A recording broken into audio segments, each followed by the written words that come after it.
Okay. Hi, everyone. Welcome to Women Who Make, our first event in brand new Derbyshire Makes cultural programme. My name's Claire Tymon, and I'm Director of Local, a creative placemaking practice based in Derbyshire, and I'm also the Creative Director for Derbyshire Makes. So just a few housekeeping notes before we begin. Your video and audio are automatically turned off, so you can sit back and enjoy the session without any worry. If you have any questions for our speakers, and we really hope that you do, please do pop them in the Q&A section. You'll find that at the bottom of your screen. We'll hopefully have time at the end of the session to answer as many as we can. If you have any comments or experiencing any issues, feel free to use the Q&A section to let us know, and we'll do our best to help during the session. You might notice a raised hand button. However, we won't be able to respond to raised hands during the webinar, so please don't only use the Q&A function if you need anything. And just to let you know that we'll be uploading the recording of this webinar onto the Derbyshire Makes YouTube channel. Derbyshire Makes is a 3-year cultural programme, and through this programme we aim to enable step change in Derbyshire's creative and heritage sector by fostering connections to champion making practices. Through collaboration, collective working, education and innovation, we create opportunities for wider engagement while promoting a deeper understanding of making's environmental impact and supporting long-term sector sustainability over the next 5 years.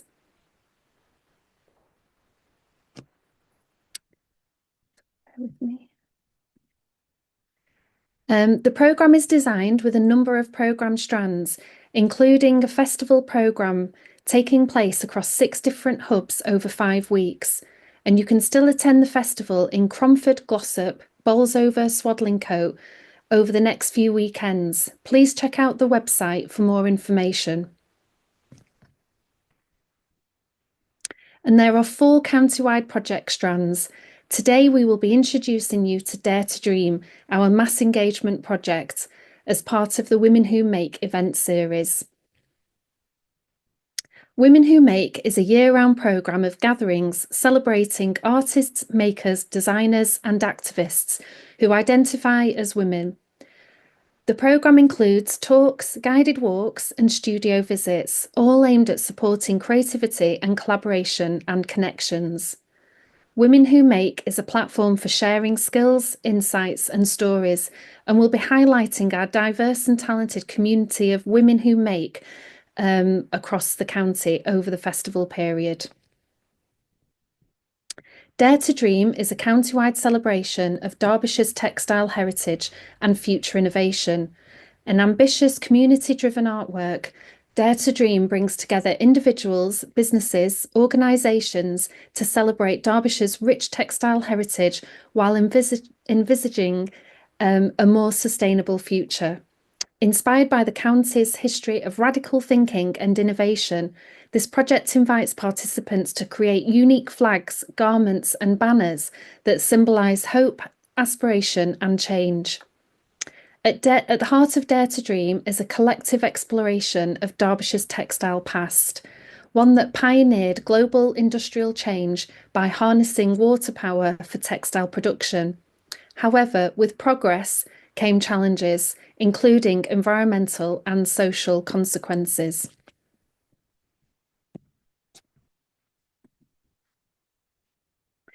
I am joined today with Sue Reddish, lead artist for Dare to Dream, and Cathy Newbery, public art curator for Dare to Dream.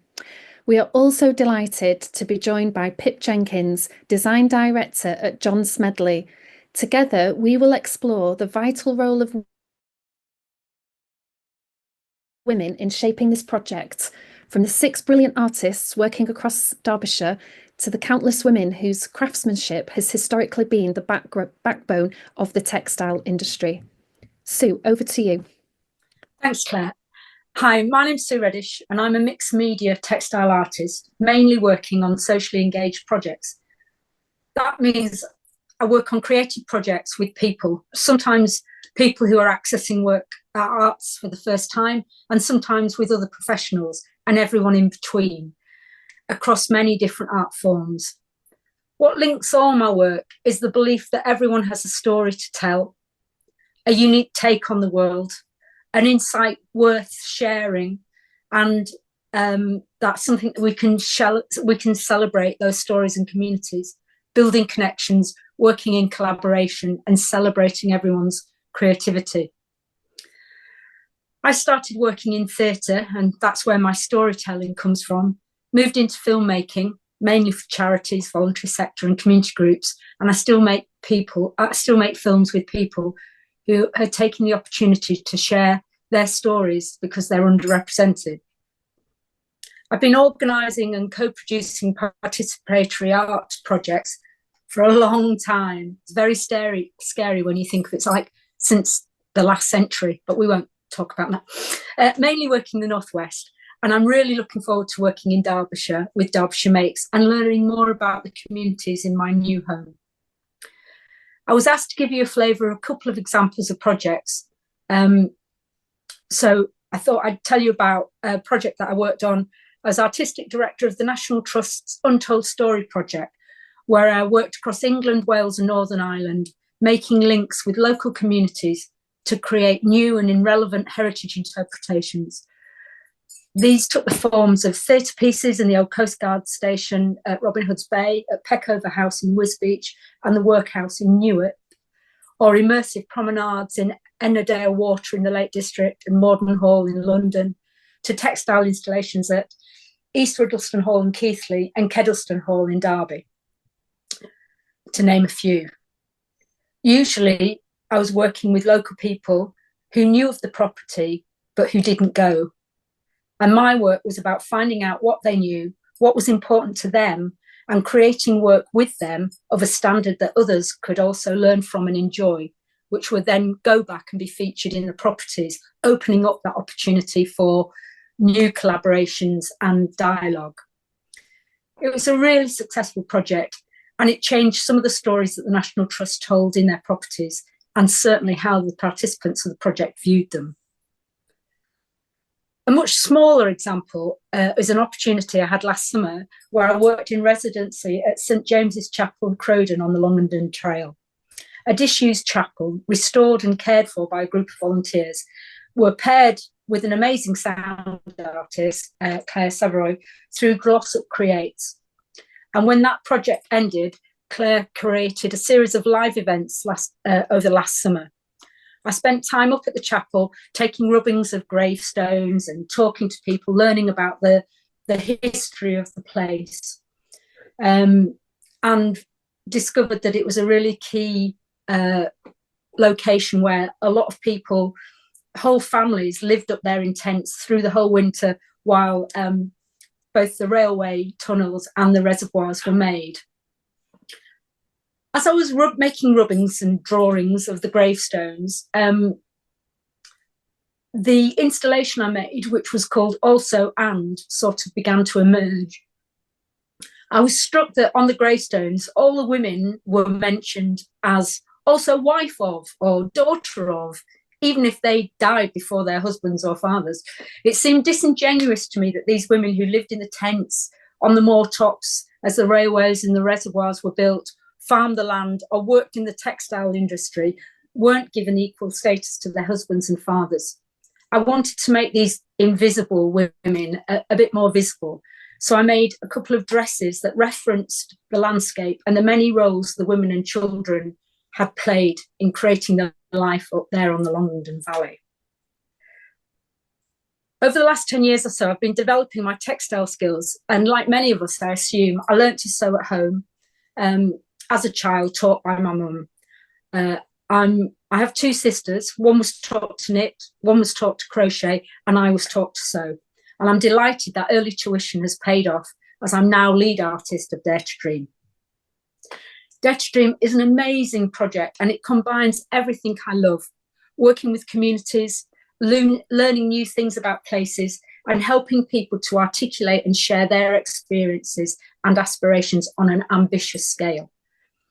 I've got to recruit and work with a team of amazingly talented textile artists who are all busy running workshops at the hub festivals, and will then go out and lead workshops to support banner making with various community groups across Derbyshire. We're writing together a resource pack on the website, which will hopefully support people who are independent makers who want a little bit of guidance, so they can just look at some resources online through the website. And we want people to take part in this hugely ambitious project, creating a giant patchwork that represents people from across the county, making banners and flags that tells of their experience, their heritage, their aspirations, and to use unwanted fabric and recycle them to make new artworks that make powerful statements about Derbyshire, about what making means to them, and about what they want for the future. People have the opportunity to share existing or learn new skills whilst working on these pieces, to share stories, maybe looking at Derbyshire's incredible making history, and also looking forward to help fashion the future of this incredible county. That's what Dare to Dream's all about. And I really hope everybody who's joined us today will take part. We really want this to be an absolutely huge participatory event with everybody's makings, ideas and things all shared together. And that sort of is a brief summary of me. I hope that was useful. I'm now delighted to be able to hand you over to Cathy Newbery. Thank you. Thanks, Sue. So yeah, I'm Cathy Newbery. I'm a public art consultant and curator. I'm based in the Northwest, but do venture across the different nations to create work.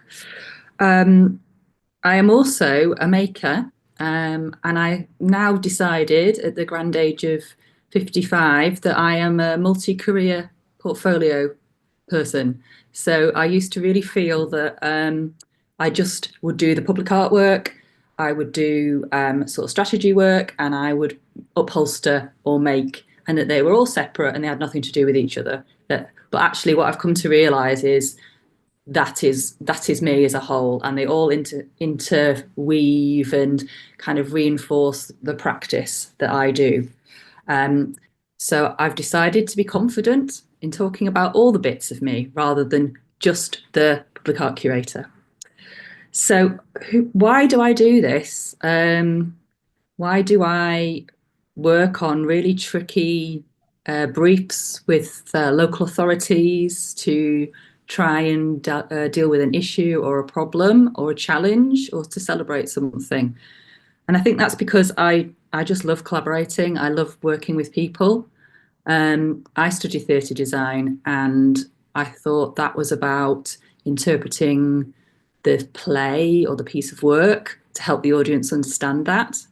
But then I soon realised that I never got that interaction as the designer, because that's what's left to the actors and the audience to enjoy.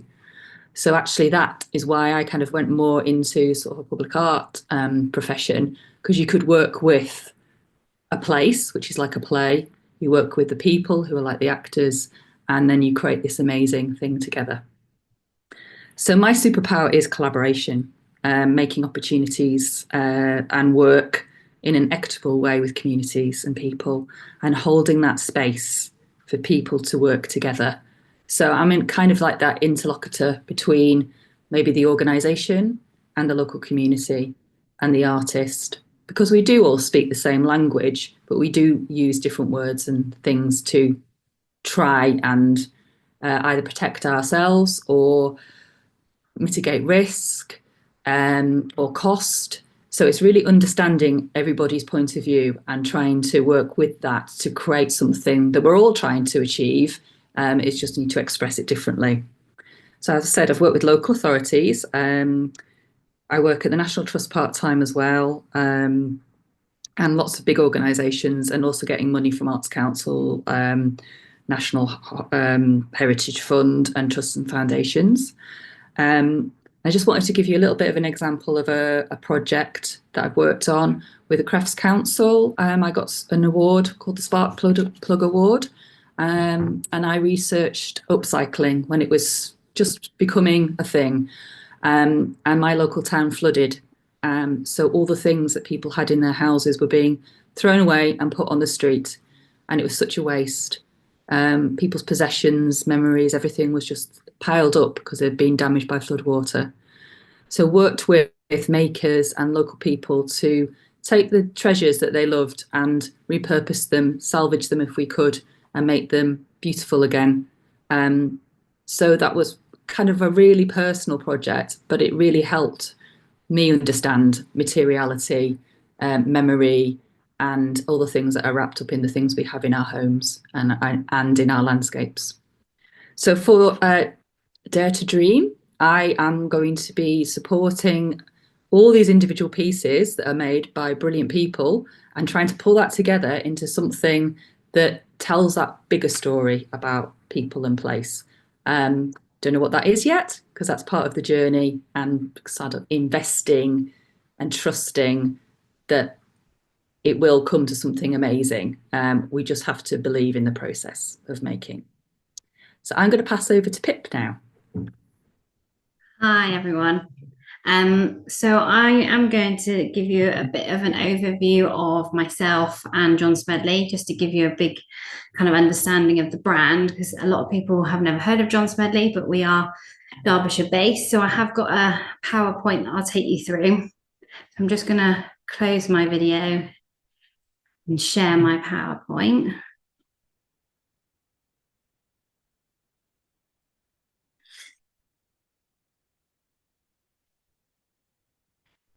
Okay, so my name's Pip Jenkins and I'm the design director at John Smedley. So I oversee the entire design process from the initial sketch through to the production across all product categories at John Smedley. So I've been working at John Smedley for over 14 years. I first joined the company after winning a university competition where we were tasked to design a collection for John Smedley. And I remember the moment vividly in my memory of first stepping into the factory. So I was at Kingston upon Thames. We came up here in a bus. And I remember coming down the mill and into Lee thinking, oh my God, this is the most beautiful place I've ever been. And then stepping into the factory, and I just knew I wanted to be a part of the brand. So in John Smedley kind of embodies the values I hold as a designer. So timeless design, UK manufacturing, quality, and being a family-run business, which is hard to find in like a modern world now. Since joining, I've worked my way from design assistant to the position I hold today, gaining valuable experience at every stage in the design and production process. So just to give you an overview about the brand, I've gone too many. Okay, so we are one of the oldest and most respected knitwear manufacturer in the world. With the heritage dating back to 1784, the company was founded in Lee Mills, Derbyshire, where we still operate today, making us the longest running knitwear manufacturer that is still producing from one original site. So this picture here is actually the mill, and it pretty much looks identical today, but just in colour. From the beginning, John Smedley was a spinner and then moved into fine gauge knitwear, producing high quality garments from the softest natural fibres. For over centuries, we've evolved while staying true to our core values of craftsmanship, innovation, and sustainability. So our garments have been worn from everyone from royalty to culture icons, and our commitment to British manufacturing has remained unwavering. Today, we continue to push our boundaries of knitwear design while upholding the traditions that make our pieces truly special. So John Smedley menswear and womenswear ranges are available worldwide by our standalone retail stores in Jermyn Street and Mayfair. So in London, and we have 9 stores in Japan. We also export to to as many countries as 47 countries worldwide internationally, with partners like Mr. Porter, Selfridges, Harrods and Harvey Nichols. So these are some of the images of our stores. In recent years, we've undergone a massive technology update in our knitting and wash area. So these images on the left are from 1927. And about 4 to 5 years ago, if you'd come to our factory, it pretty much looked exactly the same as this. And then we invested in all new Japanese shima technology over the last couple of years. So this was a massive shift in the brand and how we manufacture. So within one of our John Smedley garments, there is 1.5 kilometres of the finest yarn, 1.2 million perfect stitches, 241 years of experience now, and the skilled hands of 50 British craftsmen that make the garment itself. So there's 50 people that have to touch that garment to create it. So within John Smedley, we have very high skilled women. We have linkers, seamers, hand sewers, cutters, examiners, menders, and lock stitchers. Women have predominantly held these roles within the business, and that hasn't changed over the many years that we have manufactured. So just to kind of like drill now down into creativity and what drives my creativity. So we have one of the largest knitwear archives, which gives us a wealth of inspiration. And my creativity is kind of rooted in that heritage within the brand, also the noble fibres we use, but also in the challenges of pushing innovation within our heritage framework. At John Smedley, we work with the world's finest natural fibres, and my role is about honouring our 240 years legacy while evolving it through modern design and manufacturing technology.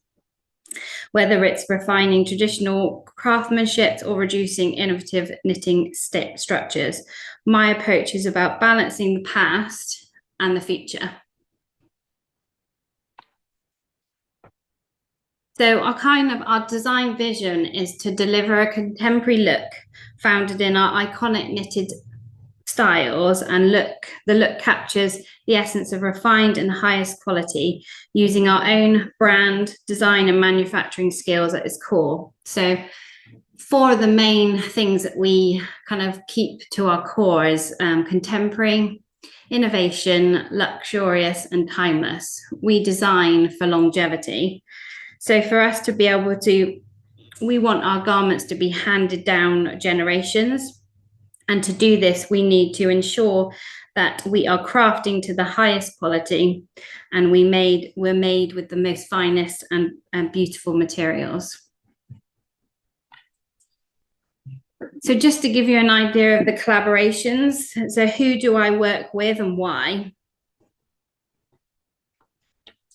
So collaboration is central to my role. I work closely with our in-house technical team, skilled craftsmen, people on the shop floor, yarn suppliers, and external design partners in bringing each collection to life.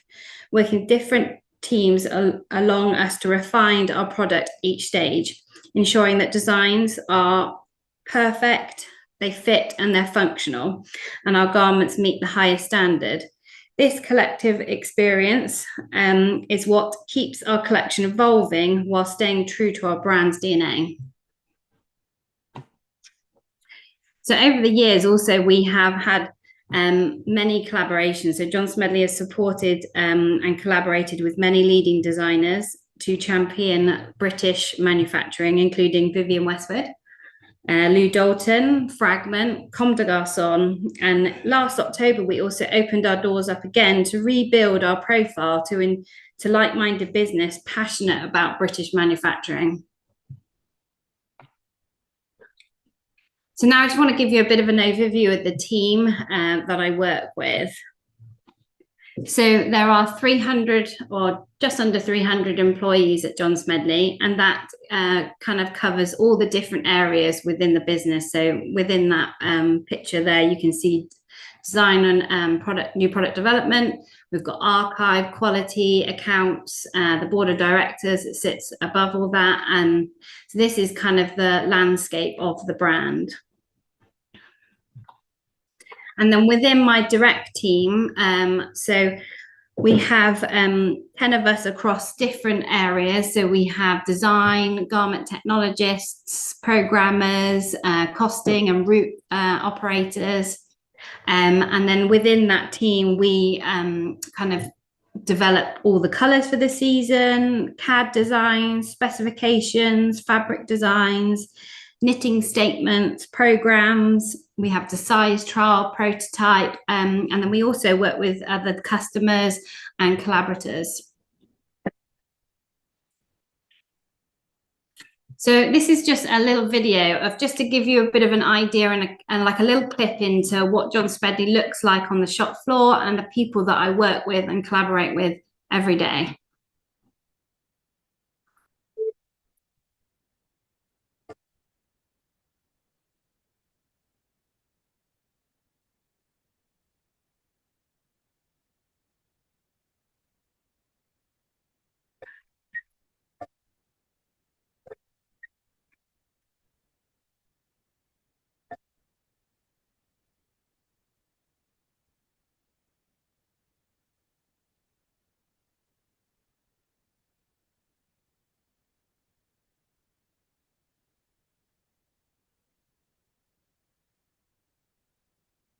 So just also wanted to go into kind of connections, like what I feel I'm connected to. So I feel deeply connected to the craftsmanship and the people behind each garment we produce. Walking through the factory and seeing my design take shape from the concept on a piece of paper to a fully realized knit is incredibly rewarding. And I feel very privileged to be in that position. There is many designers that cannot see that because they might be manufacturing in China or Italy. I can literally walk out of the design room and see everything in work. I also feel very strongly connected to our customer, many of whom have worn John Smedley for decades. Knowing that we create pieces that become part of people's lives and wardrobe for years is what makes my work so meaningful.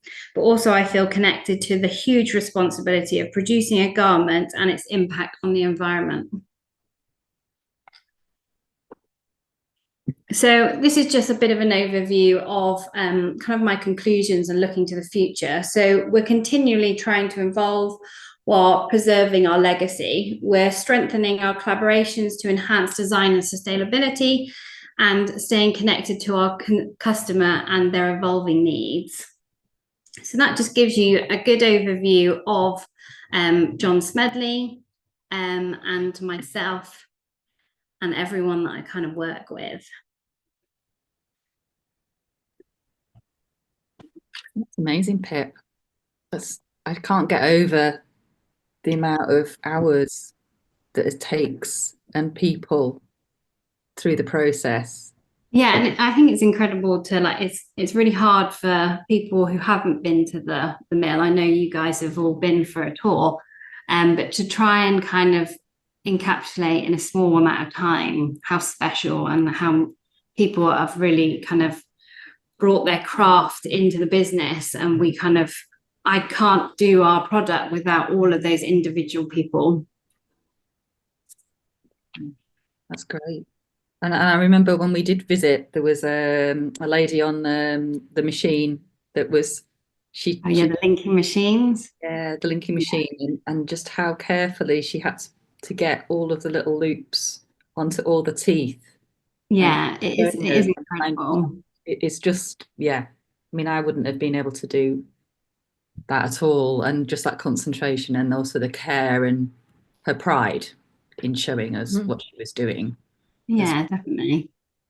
I think also I remember when I can link. I learned that at university, and I remember coming here and literally being blown over about how fast they are, and like because we're so fine gauge as well, that they have the feeling in their hands. You know, they sometimes they don't even really need to look. They can just feel the tension of the garment and just pull it on, and it's correct.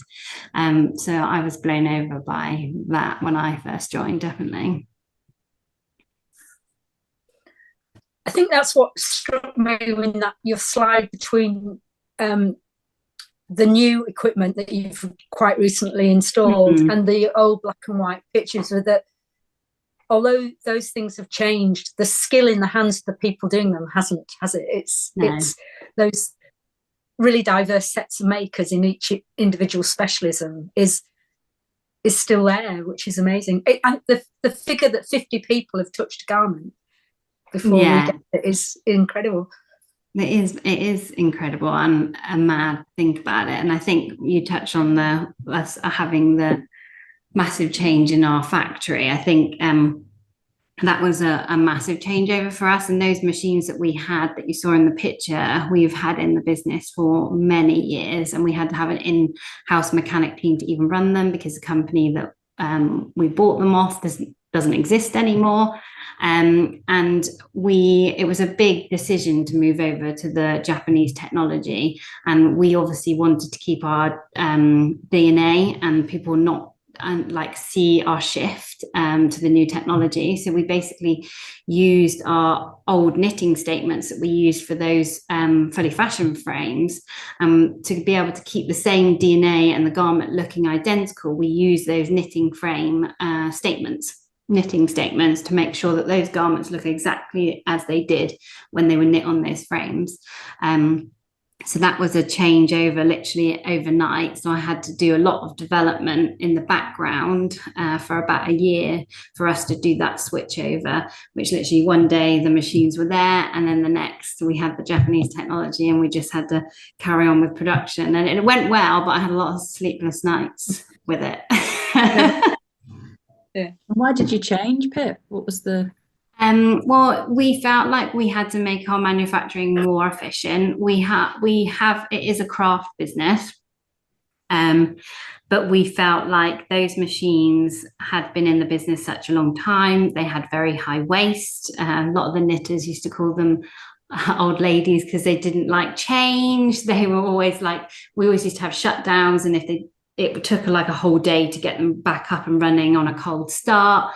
So it wasn't a very efficient way to kind of bring into the modern technology. So we decided to change over, and then the minute we changed over, our waste halved overnight, and then it halved again. So it kind of shows how inefficient we were being, and what a great improvement we had made. But also I mentioned in one of my slides that we opened our doors back up in October to like-minded brands that wanted to manufacture in the UK, where our old fully fashioned frames were 12 heads. So we had to offer people higher minimums to come, and if they wanted to design and us make something for them, we had to offer like 300 units minimum for us to be able to get a good order onto those knitting frames. Where now we have the Shima technology, we have one machine, so we can kind of lower our minimums, so we can offer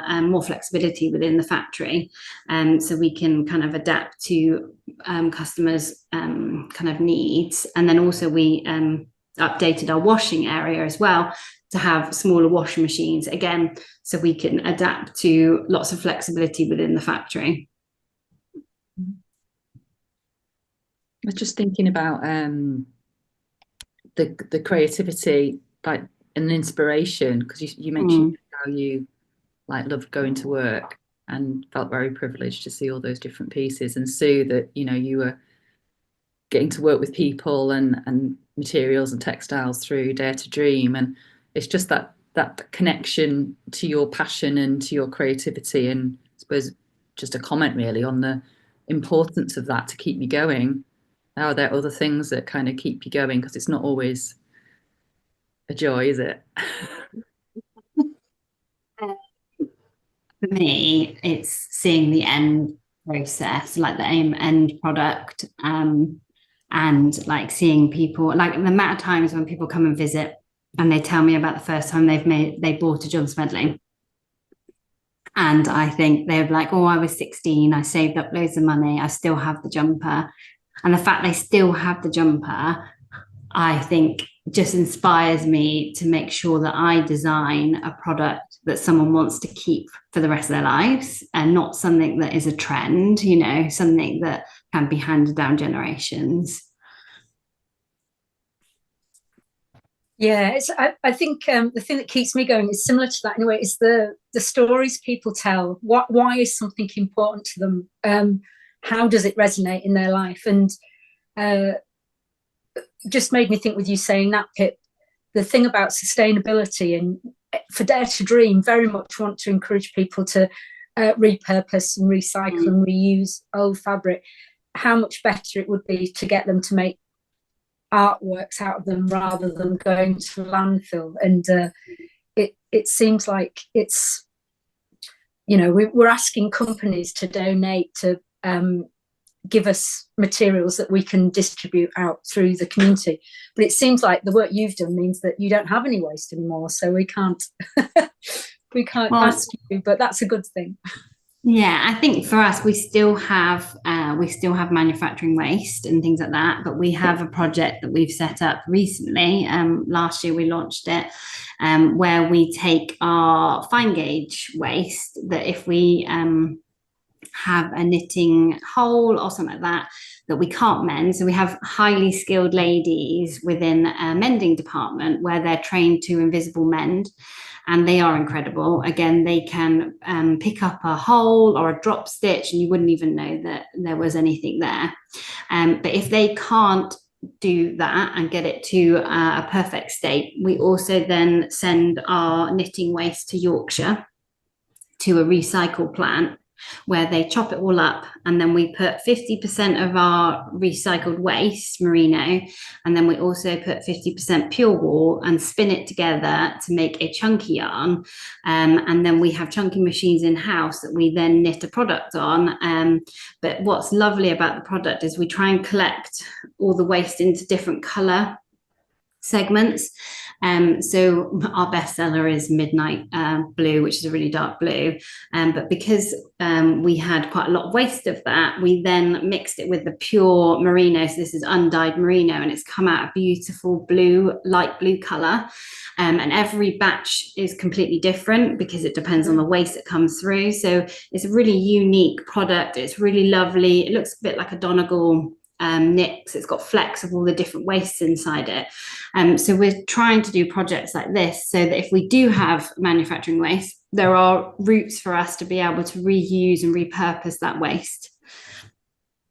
Really important, isn't it, to think about that whole life cycle of a product, so it doesn't go to landfill. And I think that's a really key theme within this project and program as well.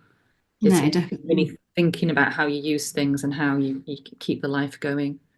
There was some. What do you think is like a really biggest challenge that faced you as a woman who makes? Having confidence in myself. I don't know. That's probably a personal thing. But I would say I'm very dyslexic, and throughout my school life, I felt like that kind of held me back academically. But my brain worked a different way. It was a maker.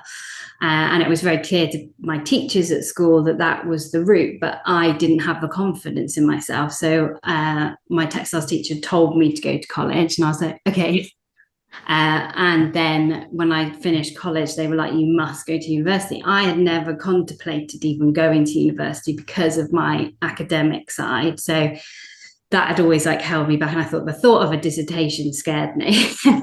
So I think it's always been just having the confidence in myself. And I don't know if that's a woman related thing, but or slightly personal because of my dyslexia. But the minute I went to university, I could see that actually other people had confidence in me. And I was like, I need to build this. And then coming to John Smedley, again, I think the brands saw potential in me and have progressed me and invested in me to help me. That side of things, of being dyslexic and things like that, doesn't really hold me back anymore. Like it used to, but now I'm like, this is my purpose. So yeah, I think, but maybe that's not a woman related thing, but yeah, it's just having confidence in yourself to be like, you can do this. And sometimes you need other women to be like, yes, you can, and you should go and do that.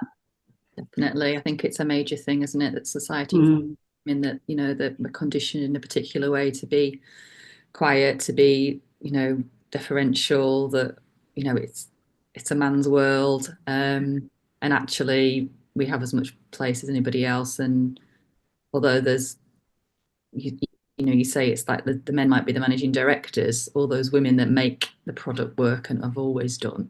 It's really, believe, like I was saying earlier, believing that all the bits of me, all the things I do, all help each other, and it's not like I can only talk about the bit, the professional bit. It's you know, being a maker, teaching people upholstery is just as important as the strategy and policy things, because they all feed into each other. Yeah, exactly, definitely. How do you think, Sue? Oh, well, I was just going to say, it's all about those connections, isn't it? We aren't little siloed, singular humans. We've got lots of interests and lots of skills and lots of connections, and actually those conversations we have with other people help inform what we do as well, don't they? And might spark an idea, or you think, oh, I never thought of that, I might try that, or something. It's yes, I definitely think that networking's such an odd word, but I think connections, building connections, and you support a network of other, which is what this project's, I think, all about, and really exciting, that like getting to meet other women who make commercially or as a hobby, or and everything in between is really exciting. And just seeing other people's practice. I'm really interested in people's workspaces and studios, whether that's your kitchen table or John Smedley's. It's that there's something about seeing where people create's really fascinating to me. So it'd be nice to see some studios, get inside other people's working environments. Yeah, I feel like my studio is very much the factory floor. Like it, I think like you say, having that contact with people. I'm not the expert at linking. I'm not the expert at cutting. I go to those people on the shop floor and I say, this is my idea, this is what I want to do, this is how we want to move the company. And they will come with me with ideas, but also then if we can kind of like navigate that way together. And without that expertise and knowledge, we can't produce the garment that we have now. You know, I don't say that I am the expert of all the areas. You need those other people to build the product and make it the most beautiful jumper that we can. Definitely. That's a collaboration element, isn't it? That you all know the skill you have, and it's bringing that out in other people, and, you know, working to strengths. It's not creativity isn't invested in one person because you're called an artist. It's how you collaborate and make the most of that, and to feel the uncomfortableness and to trust your instinct and do it anyway, because what's the worst thing that could happen? No, definitely. I'm going to jump in here. We've got quite a few comments and chats, which is amazing. There are some technical ones around how to get involved in Dare to Dream, which we can chat about in a minute. Yes, brilliant. There are a couple of technical ones, Pip, around how or what happened to the old machines and technology. Were they recycled, passed on maybe to other companies?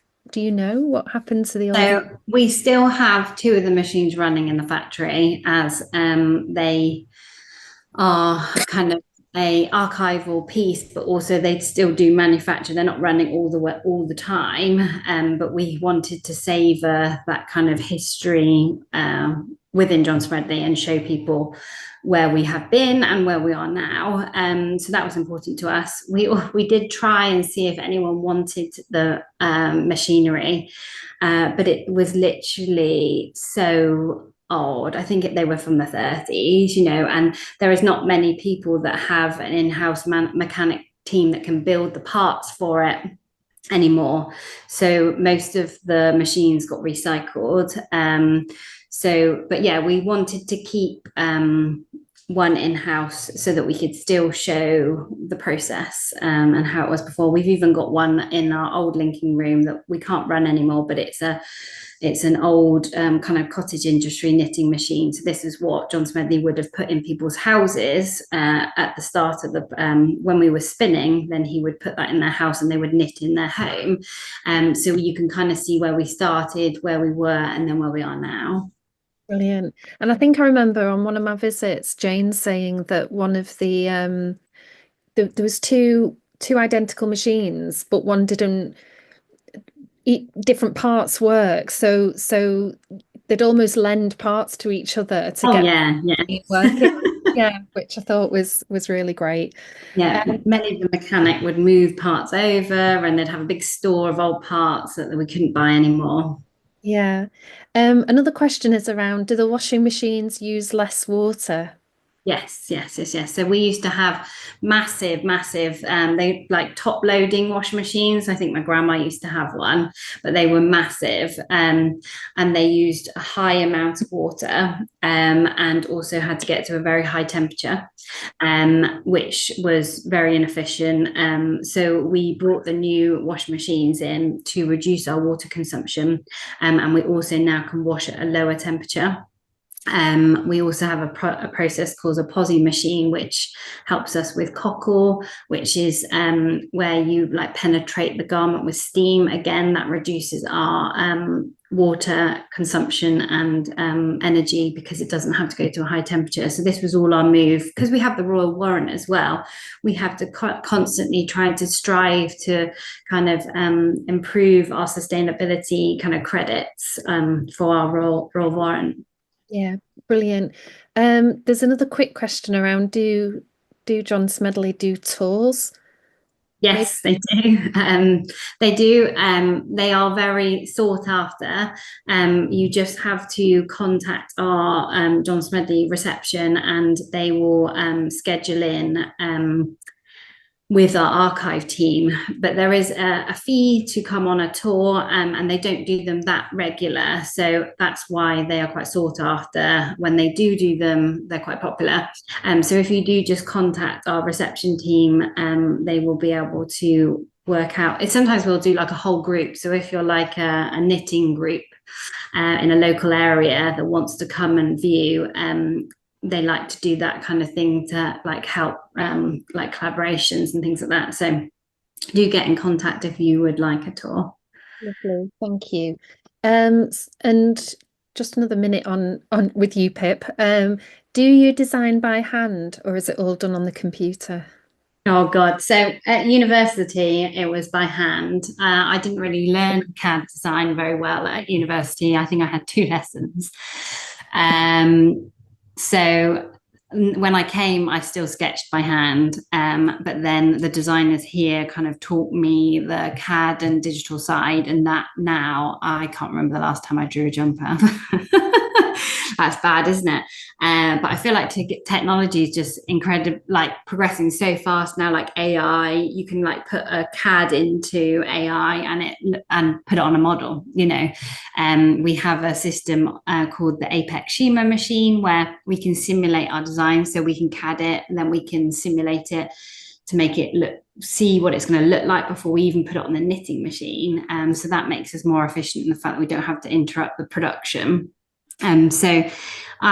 We do still do it on a model, but it's all generally now digital. But there is no reason why you can't still sketch it. The reason why I have to digitalize everything is because we have to send all of our CAD sheets to our distributors and like other, like for us to collaborate worldwide. So we work with Japan because 70% of our export is in Japan. So we work with them quite a lot to make sure our collection's right for them too. So to hand scan all your hand drawings in, it will take a long time, where if we do it digitally, we can just ping it over on an email. Yeah. And is that what the knitting statements are, or is that something different? So the knitting statements, they are done digitally. Some of them are done by hand because of the system. So if you've got a product where it's an asymmetric product, you have to write it all by hand. So I have two trained guys that can write knitting statements to make sure that every product looks like a John Smedley. So we make sure that all the fashionings are the same, all the kind of shape of the armhole, the arm. So every product has like a DNA that runs through it. So we're quite known for our big collars as well. These guys kind of control how many fashionings there are, how many winnings there are to create the shape of the product. So is it like the pattern? Yeah. So when you get a knitting pattern, a hand knitting pattern, it's very similar, but it's just a digital version of that. And sometimes I read it and I'm like, I don't really understand what this is saying to me, but it will be like 25 winnings, 21 shapings, and then so many courses and so many rows, and then it just basically builds that shape, and then the programmer just inputs that and then puts our texture or stripe on top of it. Amazing. Thank you. And yeah, finally, where do you get your woolen threads from? Is it mainly UK production? Can you explain a little bit about your supply chain, maybe? Yeah, no problem. So we have had a long-standing relationship with New Zealand Merino. So our fine gauge, 30 gauge is all based from New Zealand Merino. And we have, I think it's 3 farms in New Zealand that we've worked with for, I think, over 40 years now. And we kind of work with them to make sure that the micron is correct so we can get the finest product. So that's our 30 gauge. And then we also have in the collection British wool. So obviously British wool is slightly different micron. Quite a lot of now, to be honest with you, most of the British wool trade is kind of just like a kind of a byproduct for the meat industry, where in the past it didn't used to be. So we're trying to kind of pick the best sheep and kind of help kind of that British wool area, because at the moment there's so much wool out there, but it's not ideal for knitwear. It's more ideal for carpets or mattresses. So we pick a specific breed. We use a Blueface Leicester, which has got the best micron that we can, which is kind of like a true British breed. And we use that in chunky wool. So that's mainly based in Yorkshire as well. So yeah, that's kind of, we dye all of our cotton in-house, but yeah, most of our fine gauge product comes from Italy, spun in Italy, and then farmed in New Zealand. Brilliant, thank you. I think we've definitely got time. Cathy, I think someone's quite interested for you to talk a bit more about the project where you rescued materials from the flooding and what happened to those. I know this is such an important part of your practice, not just rescuing materials from flooding, but really thinking about, I know that we worked on a project a few years ago around the unintended consequences of the Industrial Revolution, and but yeah, I suppose, you know, what comes out of the climate disasters, you know, and how we use, I suppose, creative action to bring people together, to get people to connect, use their creativity, to think differently, act differently about, you know, our future. And yeah, are you okay to talk a bit more about? Yeah, definitely. I mean, I think so my local town's Cockermouth, and it's flooded a couple of times in the last decade. And the first time was a real sort of shock to everybody, because it came really quickly, and I was just about to go down to London for this Spark Plug Award sort of interview, and it just got me like really, it was really upsetting as well, obviously, because you knew people that had lost their homes. but it was also that kind of like a renewed sense of community, because we'd all had a shared experience, and that is I mean, a bit like COVID in a way, that you don't have shared experiences very often, and actually people really wanted to help each other, and they wanted to show they cared, and actually simple gestures sometimes are the best. So, you know, the insurance people was telling everybody just to throw everything away and claim on their insurance. And you can just imagine how devastating that was for people, that, you know, all their their possessions were gone. So actually the first time people did sort of unfortunately take the insurer's advice, but there were certain things that, you know, generated working with makers to help people salvage what they could. There is an auction in the town, so actually if they couldn't salvage it, it was almost like finding something they could replace it with, and then put their memories and experiences back into that, whether that was upholstery, working with the men in sheds to do restoration, trying to get photos repaired, using kind of any technology that we could, just to really help people process that change. And then we were flooded again. So the second time we were flooded again, the second time people were much more like, I'm not throwing that away. I'm going to do something with it. I'm going to make it. And then, you know, finding people to help that collective. So that now there's a really good collective action of makers. There's a reuse and recycle sewing place that's been set up that teaches people skills. Done loads of workshops with different people. So it's kind of become part of the DNA of the town that things aren't sort of so disposable, and it's helped by having the auction. It's helped by having quite creative people living about, but also supporting them in the town to sell their stuff and think about materiality.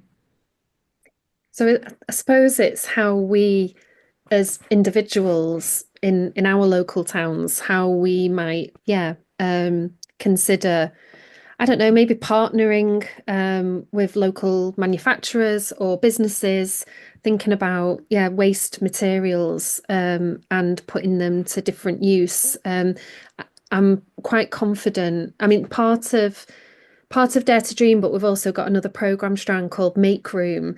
We're creating a kind of network of networks. There's a big ecology of climate hubs and just brilliant organisations who collect, whether it's furniture or clothing, that's kind of then repurposed for community use. So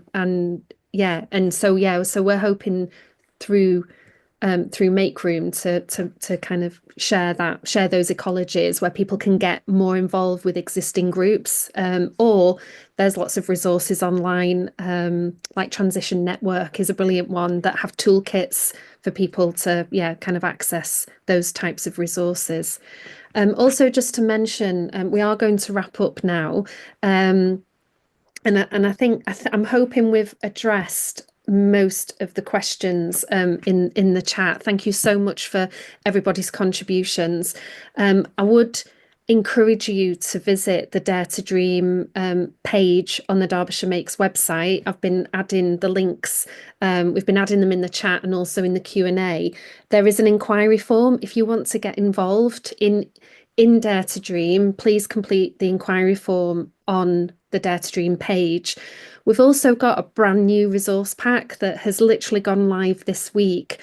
It's a PDF, you can download it. If you're a teacher in a school, it's great for that. If you're a workshop leader, or if you attend your own community group, the resource pack has been made to support you, to whether you're an individual or a group, to get involved yourself in Dare to Dream.